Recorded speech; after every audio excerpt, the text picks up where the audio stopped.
Jimmy brings to the altar a pack of playing cards. Chrissie really looked forward to the Christmas Day cards with all her family. She was a great player, and the skills she developed at home served her well in the many games she played. Kathy comes to the altar holding a bottle opener. This represents Chrissie's working life. She loved bar work, and her infectious laugh rang out as she had the crack and served the customers. Larkin and Paddy bring a photo of Chrissie's three beautiful grandsons, Paddy, Tom and Charlie. She loved these boys with all her heart. They were the lights of her life. They were one of the main reasons Chrissie fought so hard to stay alive. Maria brings a Tipperary jersey. Chrissie loved to follow the hurling. She always made the trip to Dublin when Tip were playing, and more often than not, in true Chrissie style, she made a weekend of it. Marion brings Chrissie's car keys to the altar. These were Chrissie's lifeline, as she was always on the go and mostly drove in life's fastest lane. Never one to sit at home, Chrissie was a true go-the-road, always willing to offer a lift or to be a travelling companion. Deirdre holds one of Chrissie's scarves. This reflects her wonderful sense of style and love of fashion. She always took great pride in her appearance, with many trips to the salon. The Egan girls were kept busy.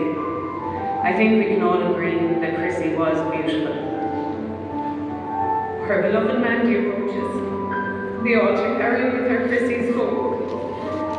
She never left home without it, and she could always be in touch with those she held so dear. Usually opening the conversation with, "Where are you?"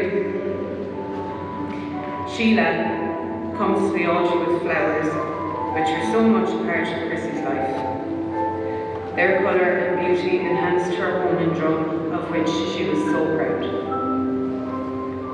Carmel has not forgotten Chrissie's dancing shoes. Chrissie loved to dance. We all remember her presence on the dance floor, where no one could escape being pulled out for a jive. Not alone did she keep pace with the music of the band, but she also kept pace with the music of life in her own special way. Finally, Frank brings with him a candle. The candle represents life and light in this world and the next. It is Josie's commemorative candle, with whom Chrissie now shares eternal life, along with Pat, Nana and Maggie. Mammy was born on Christmas Eve, 1961. What a fabulous Christmas present. I'm sure Nana was cursing her for not waiting till after Christmas to arrive. She was already kind of busy with the 11 she already had. Mammy was the youngest of 12 Harkin clan, and ironically she arrived 16 years to the day after their oldest, their beloved sister Josie, was born. As the youngest, she really was the fair-haired girl, and probably got away with murder. I know she got away with murder. Coming to the end of such a big gang meant she had lots of freedom and plenty of places to go, tagging along after her older brothers and sisters. She was never off the road, and she kept that habit up throughout her life. Mammy was not a woman to sit around and wait for things to happen. More like she was always plotting and planning her next escapade. When Mammy was only 17, she suffered a brain aneurysm while shouting her head off in Semple Stadium at a match. Some things never change. She spent several weeks even, in a coma in hospital, in a very serious condition, and was given very little chance of survival, and little or no chance of making a full recovery. But in true Chrissie style, she defied all the odds and mesmerised the neurological team by pulling through unscathed. Only a couple of days after her miraculous recovery, she was running wild around the corridors of St. Vincent's Hospital in Dublin, and they weren't long showing her the door. Mammy went about her life as if it had never happened, and made sure not to waste a minute of her second chance at living. Just under 40 years later, when faced with her cancer diagnosis, she confronted it in a a similarly brave and stubborn way.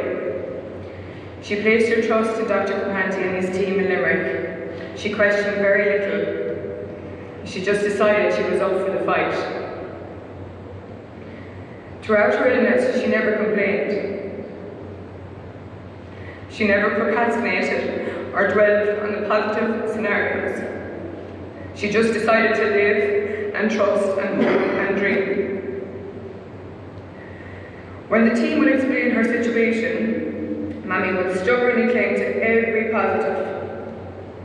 Never listen to anything back. She'd focus on that. Possible hurdles and complications were ignored. She never allowed negativity to creep in. She just drove ahead with the plan. Usually telling me to stop fussing, she'd be grand. She didn't want to think about the worst case scenarios or make morbid arrangements. But deep down, she must have suffered. She chose to do this in as private and silent manner as she possibly could, right up to Monday, May 3rd. Mammy was loved by all the family, now most of the time. Like all of us, she had her failings and her fallouts, and she had a great knack of keeping in touch with everyone in the Harkin and the Brolin clan, and that was no easy task. She knew what everyone was up to, who was pregnant, who had a new job, who was going for tests, who was in great or not so great form. She was the go-to woman, and she managed to keep a subtle eye on us all. Every niece and nephew had Mammy's phone number, and she theirs, of course. That meant there was never fear there would be a party organised without her knowledge. She loved nothing more than a family get-together or a bit of crack. On these occasions, she would greet the dawn with whoever else had the stamina to greet it with her. You could say there was no end to her. And she certainly did her best to prove this to us over the last 17 days in Limerick. She battled so bravely to stay. The simple things made Mammy happy. The normal events life brings. She was never happier than the day myself and Lachlan got married. She looked amazing and she soaked up every moment. She loved being around her grandsons, Paddy, Tom and little Charlie, playing with them and spoiling them, made us so proud to see how she adored them and was such a brilliant granny to them. She was with us every day, and when she wasn't, she was ringing to check in again and again and again. So much so, I had her in my phone as where are you? She was such a huge presence in our lives, and before her diagnosis, seemed so happy and content. Mammy loved the game of cards, the banter and her few bottles of course, and the company of good friends, of course. She loved to dance, and I suppose that's her biggest legacy. She was a brilliant woman to jive, so lively and energetic. She was some mover and she bloody knew it. A few days ago, when her consultant said, "Chrissie, you don't look too happy. Where would you like to be?" We waited for her to say home, of course.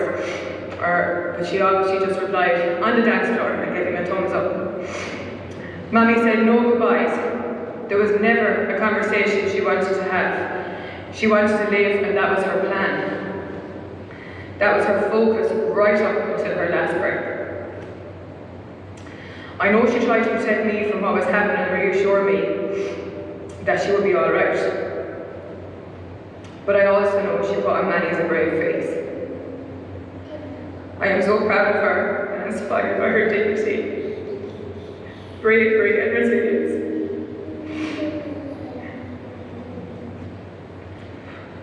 Over the course of Mammy's illness, and in the 17 days spent in Limerick, the immediate and extended family and our great friends rallied around and supported us both in such a compassionate way.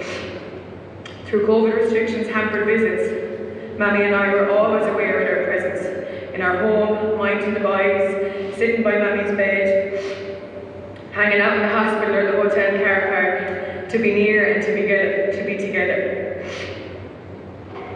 Sending messages, making calls and offering their good wishes. I would like to say a heartfelt thank you to my family and friends and Mammy's friends for your time and for your kindness. We simply couldn't have done it without you. Mammy has taught us all a fair bit about life. Enjoy it to the full. Get on with things to the very best of your ability. Be gracious and thankful for the time we have. Hope and plan by all means. Dig your heels in when things aren't going your way. Her life was too short. There was so much left to do. Places to go, people to see, cards to play, and so many dances to dance. Mammy meant the world to me and always will. A hungry feeling came o'er me stealing. All the mice were squealing in my prison cell. And the old triangle went jingle jangle all along the banks of the Royal Canal. To begin the morning, the screw was bawling, "Get up, you bowsy, and clean up your cell." And the old triangle went jingle jangle all along the banks of the Royal Canal. The lags were sleeping, Humpy Gussie was peeping, as I lay weeping for my girl Sal. And the old triangle went jingle jangle all along the banks of the Royal Canal. Up in the female prison there were 75 women, and among them I wish I did dwell.